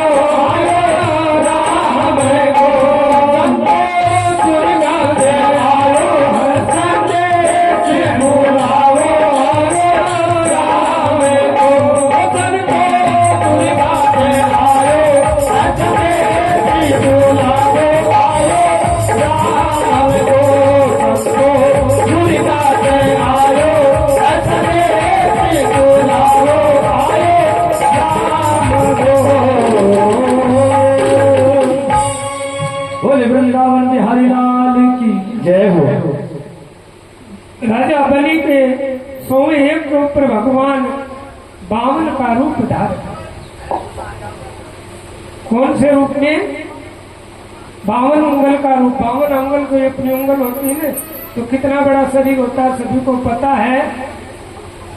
सभी को पता है 52 उंगल का कितना बड़ा शरीर होता है। वो बलि के द्वार पर स्वयं भगवान नारायण 52 रूप में मांगने के लिए भिखारी के रूप में स्वयं भगवान पहुंच जाते हैं बलि के दरवाजे पे। थोड़ा के लिए आओ दरवाजे, मंदिर के दरवाजे पे।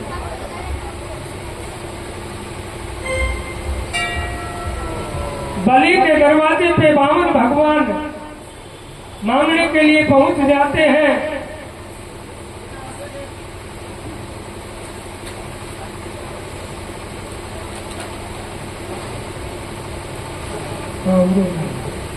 बैठा दो, बैठा दो एक बार। बलि के दरबार में बैठिएगा। बलि के दरबार में 52 रूप में भगवान पहुंच जाते हैं। 52 उंगल के बन करके बोलिए 52 भगवान की।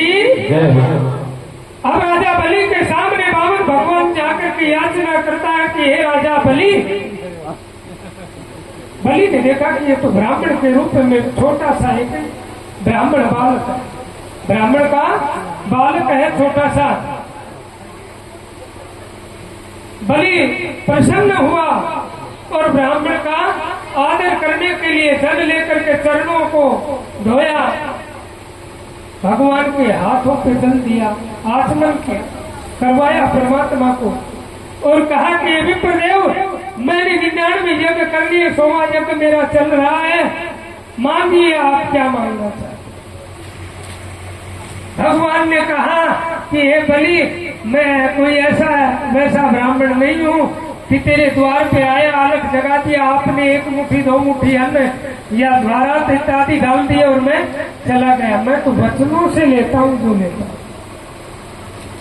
अब बलि का गुरु जो था शुक्राचार्य अपनी दिव्य दृष्टि से देख रहा है कि ये तो स्वयं नारायण 52 के रूप में एक ब्राह्मण के वेश में आ गया। तो उसने बलि को कहा कि हे राजा बलि आप इसको कुछ देना मत।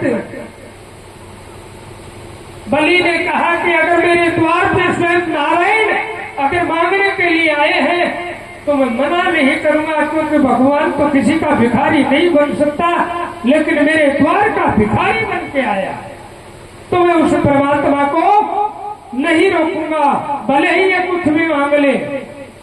अपने गुरु की आज्ञा न मानते हुए राजा बलि ने जल हाथ में लिया, जो हम प्रातः पूजा करते संकल्प देते हैं वो इसी प्रकार से जल लिया और लेकर के कहा कि ये विप्र मांगिए आपको क्या चाहिए।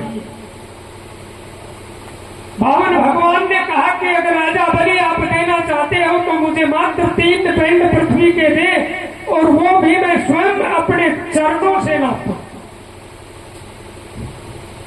अब राजा बलि को हर खुशी हुई कि ये 52 उंगल का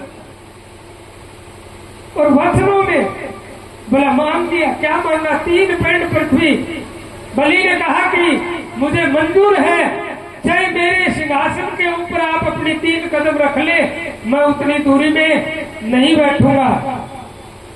मेरे राजमहल में या मेरे बगीचे के अंदर अब इतना अभिमान देखा भगवान ने बलि का, इसको तो बड़ा अभिमान है अपनी धरा का कि अब राजगद्दी पे या राज्य के अंदर या बगीचे के, अब ये नहीं समझ पाया। अब वचन दिया तो प्रभु ने 3 पिंड पृथ्वी की मांगी। भगवान ने अपने 52 रूप से विराट रूप बना दिया बलि के दरबार। 1 पिंड से पूरी पृथ्वी को नाप दिया और जिस समय भगवान नारायण इस पृथ्वी को नाप रहे हैं तो हमारे कवि लोग एक भजन गाते हैं कि ब्रह्मा के कमंडल से निकली आप। ये गंगा जी जो है इसका एक प्रमाण है भागवत के अंदर कि ब्रह्मा के करमंडल से निकली आप। और विष्णु के चरणों से निकल के गंगा कहाँ गई? ब्रह्मा जी के करमंडल में। करमंडल से इस धरा के ऊपर जो प्रचलित है वो करमंडल कौन सा है? भगवान के चरण कौन से थे कि एक पिंड में पृथ्वी को नापने लगा तो भगवान को एक पर्वत की थोड़ी सी ठोकर लगी अंगूठे से और उससे रक्त की धार निकली। उसी समय ब्रह्मा जी देख रहे थे, अपना करमंडल उठाया और आगे कर दिया। उसी करमंडल में वो रक्त रूपी गंगा जी, भगवान के चरणों से निकली हुई गंगा उस करमंडल में समाहित हुई। दूसरे पिंड में आसमान को नाप दिया। अब तीसरा पैर उठा करके और भगवान ने कहा कि राजा अब बताओ आपकी कौन सी जगह या कोई स्थान या कोई भी रण में या कहीं बगीचे में कहीं भी आपकी जगह है तो मैं तीसरा पैर रख लूं। अब तीसरा पैर रखेगा, बलि के पास तो कुछ बचा ही नहीं। ये धरा तो उस भगवान की है। हम ये आए हैं भोग भोगने के लिए, भोग भोग करके एक दिन चले जाएंगे और आकर के अभिमान करते हैं कि ये घर मेरा है, ये जमीन मेरी है। भगवान का हमारा कुछ भी नहीं है, हमारे पास खाली अभिमान है। उस अभिमान के बस हम कुछ भी कहें। अब बलि ने विचार किया कि वचन से तो हारना नहीं है, या तो वचन देना नहीं था, अगर वचन दे दिया तो हारेंगे नहीं। उस बलि ने भगवान से कहा कि ये जो शरीर है ये मेरा है प्रभु, आप तीसरा चरण मेरे ऊपर रख ले, मैं वचन से उल्टा नहीं हटूंगा। मन चाहिए होती नहीं, हर चाहिए तत्काल। हरि नाम उस परमात्मा का है। हमारा मन कितनी भी कल्पना करेगा कभी भी वो कल्पनाएं पूर्ण नहीं होंगी और भगवान चाहेगा तो तुरंत प्रभाव से पूरी हो जाएगी। मन चाहिए होती नहीं, हर चाहिए तत्काल। जाना चाहे ताबली स्वर्ग को और बैठा दिया पाताल। तीसरे पैर से बलि को पाताल में भेजा भगवान। अब बलि पाताल में गया, एक पैर बलि के ऊपर भगवान का। बलि ने कहा कि हे प्रभु आप एक पैर से हैं, ये हाथ है ये मेरे सर पे रख लो, आप परेशान नहीं होंगे, आप दुख नहीं पाएंगे। देखो भक्त और भगवान का प्रेम देखिए।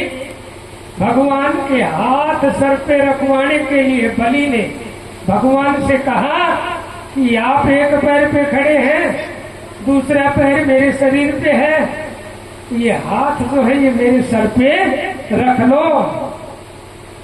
अब भगवान ने बलि के सर पे हाथ रख के कहा कि हे बलि मैं आपकी भक्ति से बड़ा प्रसन्न हूं, मांगिए। अब बलि ने कहा कि नहीं प्रभु, आपने वचन लिया था मेरे से, 3 पिंड पृथ्वी मांगी है, 3 पिंड पृथ्वी के मांगे हैं, मुझे भी वचन दो, मैं वचन से ही मैं। भगवान ने ये नहीं सोचा कि बलि ने वचन दिया तो पाताल में आ गया, आप अगर वचन दोगे तो पता नहीं क्या होगा। भक्ति में प्रसन्न होकर के भगवान नारायण ने कहा कि राजा बलि ठीक है मांगिए, मैं आपको वचन देता हूं। कहा कि प्रभु मुझे ये बताओ कि बैकुंठ कहाँ है? बोला बैकुंठ जहाँ मैं होता हूँ वही बैकुंठ है। तो बोला ठीक है, आप मेरे द्वार के ऊपर जाइए और पहरेदार लग जाइए। अब भगवान बलि के द्वार पर पहरेदार है। देखो भक्त और भगवान का प्रेम देखिए। वो भगवान नारायण वैकुंठ छोड़ करके बलि के द्वार पे द्वारपाल, भगवान द्वार पर पहरा दे रहे हैं, वैकुंठ खाली हो गया। अब लक्ष्मी जी विचलित हो गई कि भगवान तो गया था वापस आया नहीं, काफी समय हो गया, वचन में बता हुआ बलि के द्वार पे खड़ा है। अब लक्ष्मी जी दौड़ी इधर उधर घूमने लगी कि नारायण कहीं नजर आए। सबसे पूछा, एक रास्ते में नारद जी मिल गए, देवताओं से मिले की तो नारद जी रास्ते में मिल गए। लक्ष्मी जी को नारद जी मिले तो नारद जी से लक्ष्मी जी ने कहा कि वो नारायण कहाँ है? बोला क्या हुआ? बोला वो बैकुंठ से 1 महीने से लापता है या नहीं है, क्योंकि बैकुंठ छोड़ के भगवान कहाँ थे? बलि के द्वार। लक्ष्मी जी ढूंढते ढूंढते ढूंढते चली आ रही। बोले ऐसी बात है? बोले हाँ। तो बोले मुझे तो पता है। बोले बताओ कहाँ है? बोले राजा बलि के द्वार पे पहरेदार की ड्यूटी कर रहा है भगवान। अब लक्ष्मी दौड़ी। नारद जी ने कहा मेरी बात सुन, अगर आप इसी भेष में जाओगे तो वो बलि है, भगवान को तो पहरेदार लगाया है और आपको घर में झाड़ू लगाने के लिए रख देगा। तो ये कभी लोग भी एक सत्संग गाते हैं कि पिया मिलन के काज आज मैं जोगन बन जाऊंगा। वो जोगन का रूप करके माता लक्ष्मी जी राजा बलि के द्वार पे जाती है। वो कौन सा दिन था? जो 19 तारीख को रक्षा पूर्णिमा आई। उस रक्षा पूर्णिमा को एक सूत्र धागा कलावा लेकर के लक्ष्मी राजा बलि को राखी बांध देती है। राखी बांध के बलि कहता है कि बहन मांगी। नहीं भैया, अगर आप देना चाहते हैं तो मुझे वचन दे दे। बहन भाई के प्रेम में बलि भूल गया कि ये साक्षात लक्ष्मी है। उन्हें पहला वचन दिया था तो बैकुंठ की जगह पाताल मिला है, और नारायण ने वचन दिया तो तेरा पहरेदार है, और फिर तू वचन देने के लिए जा रहा है तो पता नहीं क्या होगी। लेकिन बहन भाई के प्रेम ने क्या खेल किया? बलि ने कहा कि बहन मांग लो, मैं वचन से उल्टा नहीं हटूंगा। और लक्ष्मी ने बदले में क्या मांग लिया कि बलिराव आपके द्वार पे जो ये भगवान खड़ा है ये मुझे वापस दे। अब बलि ने कहा कि बहन मैंने पहचानने में बड़ी गलती की।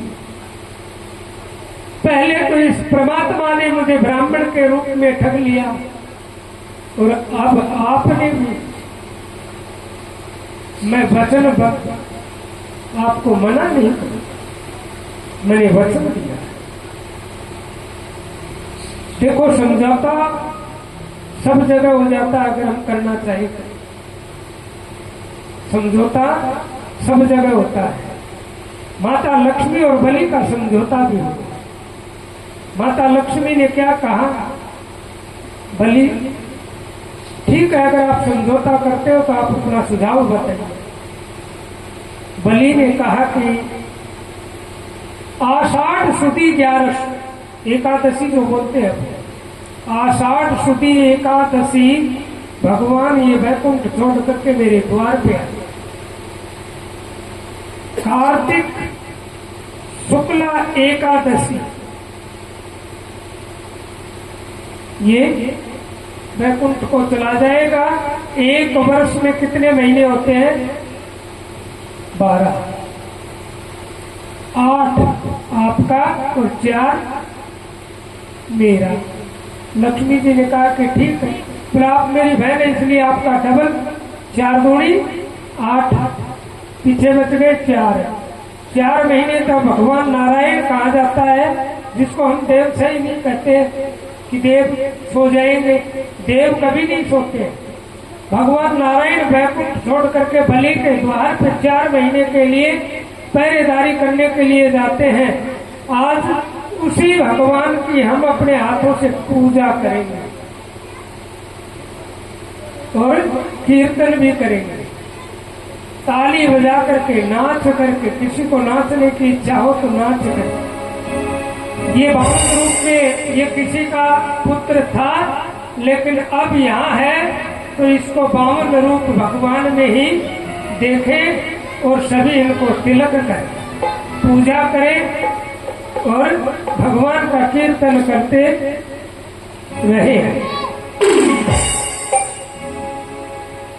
वो तेरे द्वार खड़ा भगवान, भगत भर दे रे झोली। तेरे द्वार खड़ा भगवान भगत भर दे रे झोली। तेरा होगा बड़ा एहसान कि चुप चुप रहे कि तेरी शान भगत भर दे रे झोली, भगत भर दे रे झोली। तेरे द्वार खड़ा भगवान भगत भर दे रे झोली, भगत भर दे रे झोली। तेरा होगा बड़ा एहसान कि दुख दुख रहे कि तेरी शान भगत भर दे रे झोली, भगत भर दे रे झोली।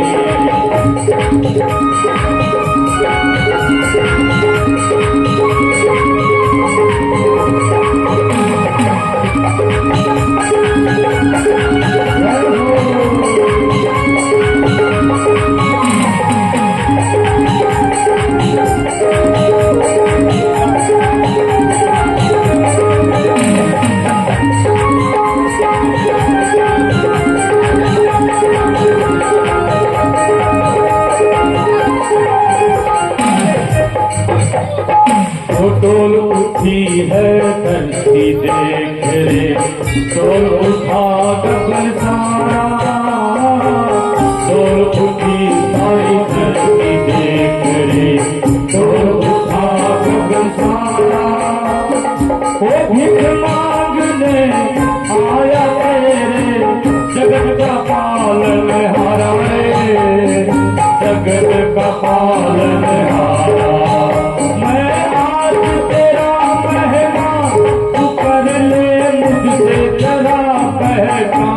भगत भर दे झोली, भगत भर दे झोली। द्वार खड़ा भगवान भगत भर दे झोली।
आग लुटा दे सर्वत अपना, माल कहना मेरा।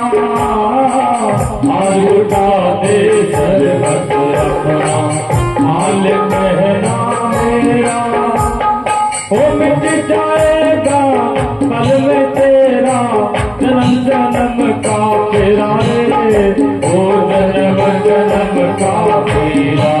तू तोड़ सकल अपना अमर कर ले तू अपना दान, भगत भर दे झोली, भगत भर दे झोली। द्वार खड़ा भगवान भगत भर दे झोली। तेरा होगा बड़ा एहसान कि जुग जुग रहे कि तेरी शान, भगत भर दे झोली, भगत भर दे झोली। तेरे द्वार खड़ा भगवान भगत भर दे झोली, भगत भर दे झोली, भगत भर दे झोली, भगत भर दे झोली। बोले बाबा भगवान की जय हो, बोले भागवत महापुराण की जय हो। पूजा करते रहे और साइड में होते रहे। पीछे से जो माताएं आ रही हैं वो भी पूजा करती रहेंगी। अपने अपने स्थान पे खड़े हो। कल का मैं आपको बता दूं, समुद्र मंथन के बाद भगवान श्री राम का चरित्र, जो मर्यादा पुरुषोत्तम श्री राम है, उनका पूरा चरित्र बताया जाएगा। रामायण का जो हम पाठ करते हैं घरों के अंदर, और भगवान का राम का चरित्र के बाद बाल गोपाल रूप में भगवान श्री कृष्ण का जन्म होगा, झांकी दिखाई जाएगी। ये कल का हमारा जातक्षो सूर्यो अजायत श्रोत्रादाजुष्प्राणसमुखाद् गुणजायत ज्वालामालिनी नमः कर्मालिनी नमः रत्नेश्वरी नमः आरार्तिक्यं। ओ श्री भागवत भगवान की है आरती, पापियों को पाप से है तारती। श्री भागवत भगवान की है आरती, पापियों को पाप से है तारती। पापियों को पाप से, पापियों को पाप से, पापियों को पाप से, पापियों को पाप से। भागवत भगवान की है आरती, पापियों को पाप से है तारती। श्री भागवत भगवान की है आरती, पापियों को पाप से है तारती।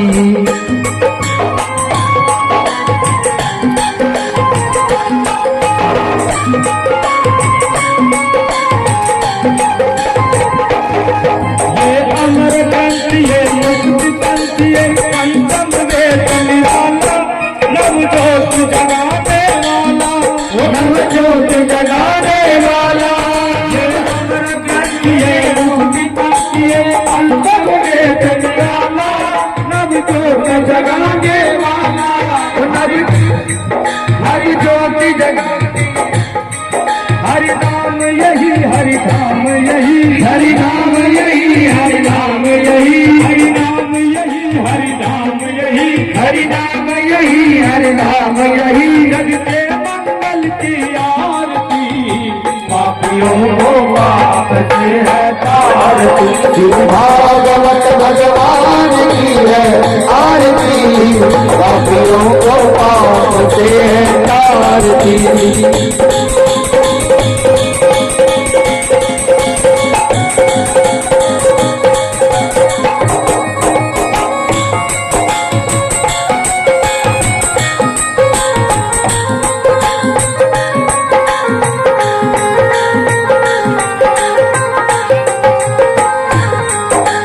शांति गीत पावन पुनीत, पापों को मिटाने वाला, हरि दर्श दिखाने वाला, हरि दर्श दिखाने वाला।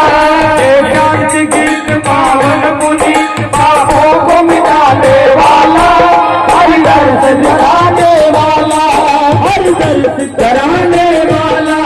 यह दुख करनी, यह दुख हरनी, यह सुख करनी, यह दुख हरनी, यह दुख करनी, यह दुख हरनी, यह दुख करनी, यह दुख हरनी।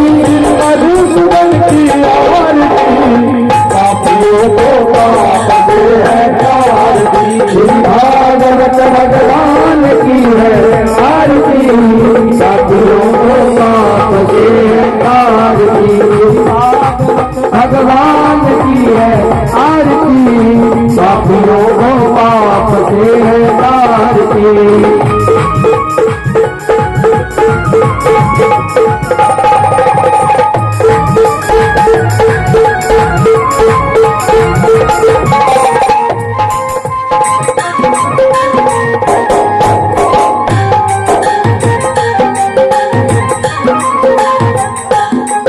ये मधुर बोल जगपंथ को सन्मार्ग दिखाने वाला, बिगड़ी को बनाने वाला, बिगड़ी को बनाने वाला। ये मधुर बोल जगपंथ को सन्मार्ग दिखाने वाला,